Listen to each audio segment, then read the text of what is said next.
Bismillahirrahmanirrahim. Assalamualaikum warahmatullahi wabarakatuh. Perkenalkan, kami dari kelompok 5 mata kuliah Anatomi Fisiologi Manusia dengan dosen pengampu Bapak Mustamin Balumbi SPD MSI. Dengan anggota kelompok, saya atas nama Widi Hening Saraswati Seko dengan NIM A1J1170054. Saya Rahmawati Endang Adiningsi dengan NIM A1J1177070. Saya Lili Suryani dengan NIM A1J1170066. Saya Kiran Zahid dengan NIM A1J1170036.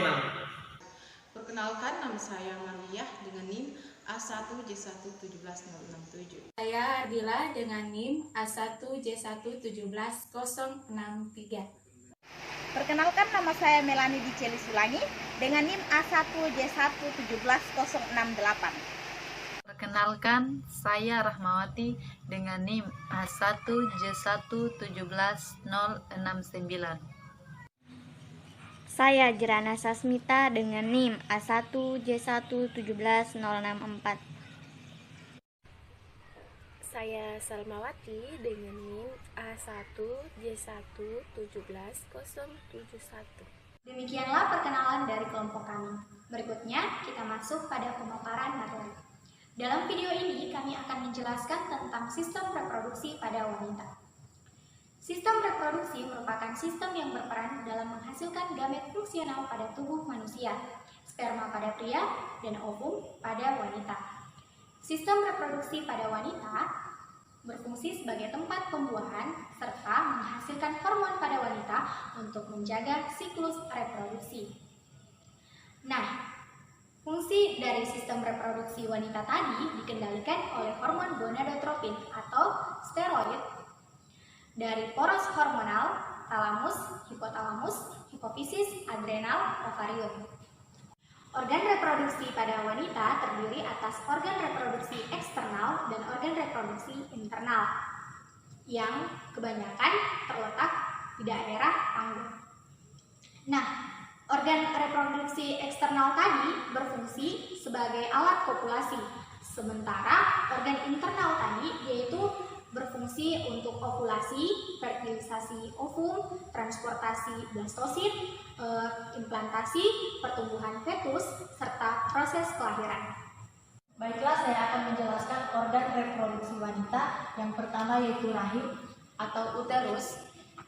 Rahim merupakan organ berongga yang berfungsi sebagai tempat tumbuh dan berkembangnya janin. Di dalam rahim terdapat serviks atau mulut rahim yang berada di depan rahim dan menonjol di vagina, yang memproduksi cairan berlendir yang biasa disebut dengan mukus. Cairan ini akan menjadi banyak dan licin pada saat proses ovulasi. Selain itu, di dalam rahim juga terdapat lapisan endometrium, di mana lapisan ini berfungsi sebagai tempat menempelnya sel telur atau ovum setelah dibuahi. Selanjutnya, ovarium. Ovarium merupakan organ reproduksi wanita yang berbentuk seperti buah amandel, yang memiliki garis tinggal 5 cm dan lebar 1-3 cm dan mempunyai tebal 0,6 sampai 1,5 cm.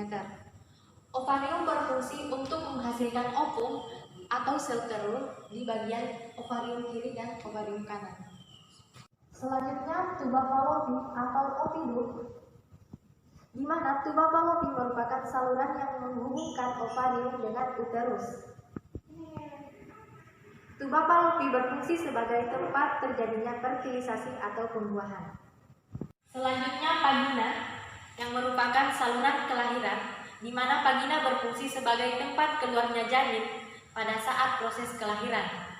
Selain itu, vagina juga berfungsi sebagai tempat masuknya sperma dan tempat disimpannya semen saat terjadi kopulasi. Hormon-hormon yang berperan dalam organ reproduksi wanita. Hormon-hormon yang berperan dalam organ reproduksi wanita dihasilkan oleh ovarium, korteks, dan juga adrenal, di mana ovarium berfungsi dalam proses penghasilan ovum, sementara adrenal dan juga korteks berfungsi dalam pembentukan seks sekunder pada wanita. Langsung saja, hormon-hormon yang berperan dalam organ reproduksi wanita Yang pertama yaitu estrogen. Estrogen sangat penting pada proses fisiologi wanita karena estrogen berfungsi dalam menghasilkan menstruasi dan juga reproduksi pada wanita. Selain itu juga pada kepadatan tulang. Yang kedua, progesteron. Progesteron juga berfungsi dalam proses ovulasi dan menstruasi, di mana pada saat wanita memasuki masa subur, progesteron sangat berfungsi untuk membantu persalinan. Ketiga, testosteron. Testosteron pada dasarnya pada wanita hanya sangat sedikit dibandingkan pada pria. Namun, pada wanita, testosteron sangat berperan dalam perlindungan vagina. Yang keempat yaitu LH atau luteinizing hormone. Berfungsi mengatur tubuh untuk mengendalikan siklus menstruasi dan penghasilan sel telur pada wanita. Yang kelima, FSH. Berfungsi dalam mengendalikan menstruasi dan juga ovulasi. Yang terakhir yaitu oksitosin. Dihasilkan oleh hormon hipofisis di otak yang berfungsi pada saat kehamilan, akan meningkat pada saat wanita mulai memasuki tahap kehamilan. Ya baik, terima kasih atas kesempatannya. Saya akan membawakan materi yang berkaitan dengan kelainan pada sistem reproduksi. Kelainan pada sistem reproduksi adalah di mana kondisi, keadaan mental, kondisi fisik, dan sosial yang utuh tidak hanya terbebas dari berbagai penyakit atau kecacatan dalam semua aspek yang berhubungan langsung dengan sistem reproduksi, fungsi, dan reproduksi itu sendiri. Infeksi saluran reproduksi telah didasari menjadi masalah dunia yang cukup serius yang memberikan dampak pada perempuan. Keputihan adalah cairan yang melengket pada dinding vagina yang berwarna putih, keabu-abuan, kekuning-kuningan, serta mengeluarkan bau tak sedap dan berbusa. Keputihan memiliki sifat yang fisiologis, namun juga memiliki sifat yang patologis.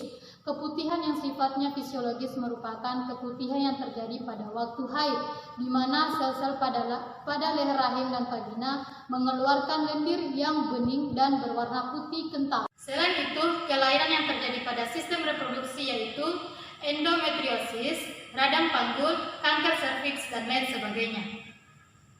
Demikianlah pemaparan materi dari kelompok kami. Semoga bermanfaat. Saya akhiri dengan ucapan wabillahi taufiq wal hidayah. Wassalamualaikum warahmatullahi wabarakatuh.